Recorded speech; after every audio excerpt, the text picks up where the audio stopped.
Ayan nga pala yung ganap ko kahapon ng umaga.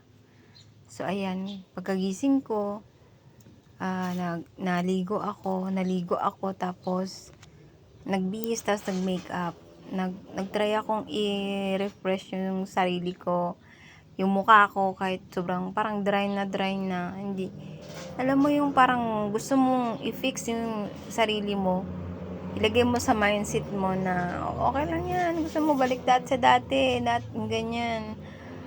Yung looks mo na okay ka, ganyan. Parang yan yung nasa isip ko dyan. Sabi ko na lang gagawin ko to kasi gusto ko naman na makita yung mukha ko na maayos-ayos. Ayan.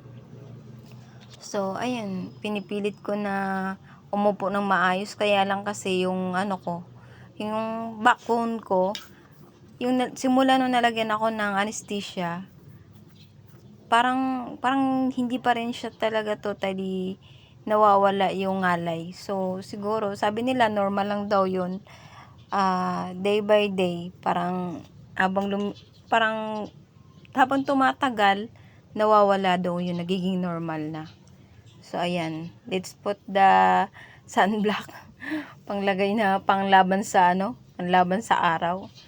Kahit na pangit tayo. Ayan. Para naman hindi naman tayo talaga masunog sa araw, no? Grabe naman talaga siya.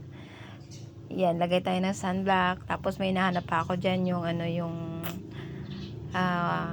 whitening siya na parang cream siya. Pag nilalagay mo talaga siya, parang nakaka-fresh siya, ganyan. Hindi ko alam kung ano yung pangalan ng product na yan, pero maganda siya. Ayan. Siyempre, sasama natin yung leg ko naman. Diyos ko dyan. Alangan naman mukha lang. Baka naman magmukha tayong Ayan, may sinasabi ako dyan, may kinukwento ako, kaya lang, hindi ko nasasabihin kung ano kinukwento ko dyan.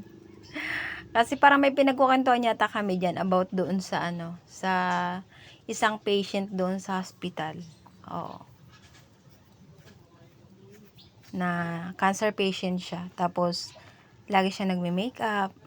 So, parang na-inspire lang ako sa kanya nun. Na, yun nga, yung kahit ganun, nasa sitwasyon kang hindi kaaya-aya, kailangan mo pa rin ayusin yung sarili mo. Ganun. Ayan, mukha na bang tao yung kilay ko dyan. Hindi ko hirap na hirap talaga akong magpantay ng kilay ko sa kabilang side. Pero sa kabilang side, madali lang. Habang yung isa naman dyan, busy siya sa ng uniform niya. Kasi may pasok siya. Sasamahan niya lang ako sa sandali doon sa sa papagawa namin ng lab. Kasi hindi naman ako pwedeng mag-isa pa. Hindi ko pa kaya nang maglakad ng gano'n na sobrang layo. Tapos ako lang. So, ayan na nga. May kinukwentuhan kami dyan May sinasabi siya dyan na para siyang Basta, natatawa ako sa mga sinasabi niya dyan. Kaya, ganyan yung itsura ko. Kunyari, dedma ko lang siya. Pero naririnig ko talaga siya dyan, promise. Hindi ko lang siya kunyari pinapansin.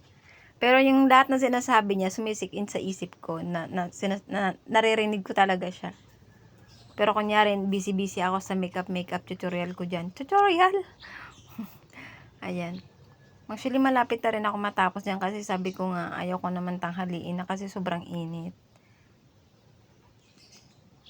Tapos may pinagkukantuhan kami dyan yung isa pang patient na para may tinatanong siya dyan na kung ano na daw nangyari dun sa isang cancer patient na kalbo na siya. Tapos parang bigla niya lang naalala yun. Kasi lagi yun umiiyak sa bed sa room namin sa ward. So, tuwing umiiyak siya, hindi talaga ako nakakatulog sa gabi. As in, iyak talaga siya.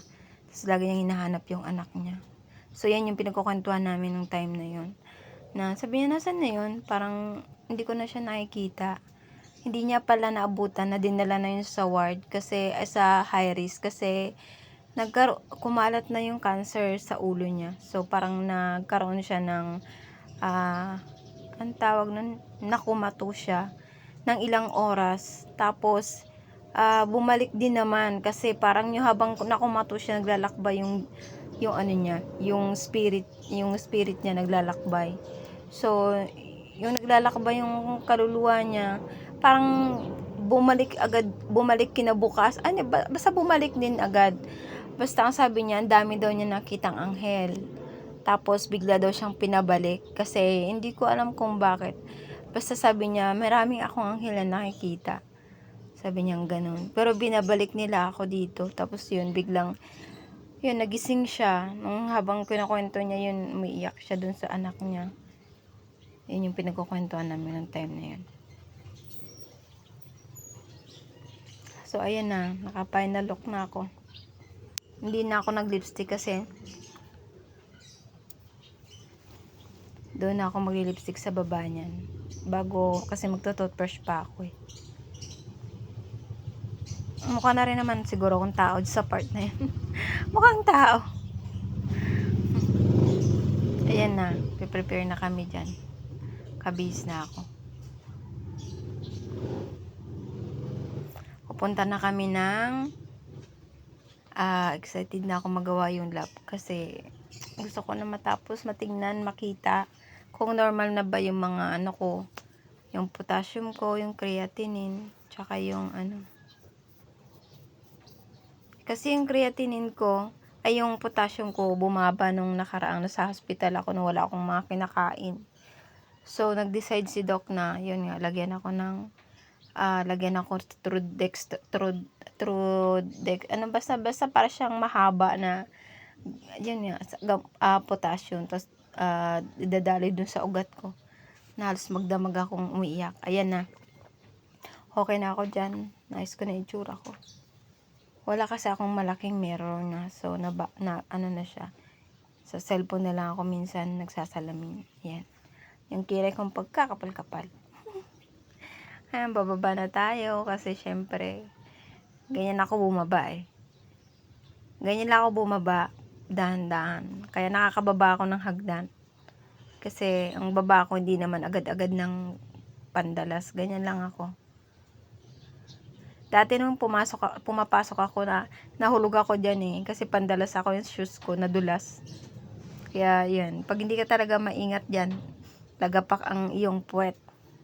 So, ganyan lang yung ginagawa ko para makababa ako ng maayos. Tapos, kinuha ko na yung toothbrush ko kasi toothbrush na ako dyan. Pagka dalawang baitang, pwede na akong tumayo-tayo. Yan, ganyan. Kasi hindi na siya ganun katarik. Medyo okay na siya. Okay na ako sa semento, malapit na. Hinahanap ko yung baso ko dyan. Na-realize ko wala pala yung baso ko dyan, nandun pala sa taas. Tinatamad na akong umakyat.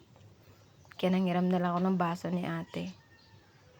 Tapos, yun nga, tinuturo niya yung mineral. Yung mineral pala nasa likod. Ayun yung sa harap. Yan, tinuturo niya na. Mineral pala yun. Hindi ko napansin na mineral yun. Yun nasa pitchel. Nakakuha na ako dun sa mineral. Kaya yun na lang yung tinutbrush ko. Tapos sabi niya, dali natin kasi tanghali na. Kasi, yun nga, may pasok pa siya. Wala palang toothpaste. Diyos ko, oh my God, na-realize ko, wala pala tayong toothpaste. Yan.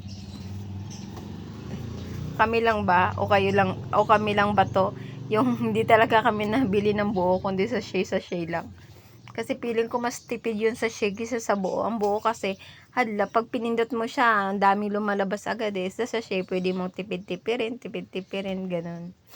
So, mas okay sa amin yung sachet lang kaysa sa isang buo talaga.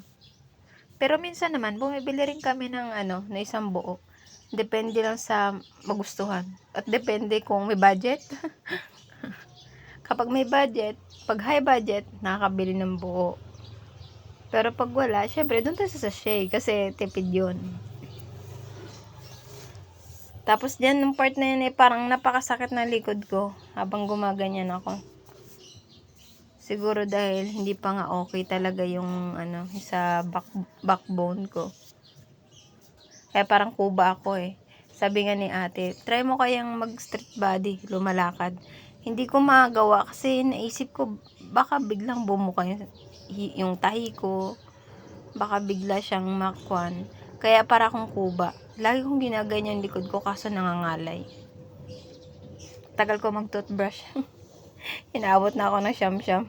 Nagagalit na yung kasama ko. Tapos yun na, nandun na kami sa labas niyan.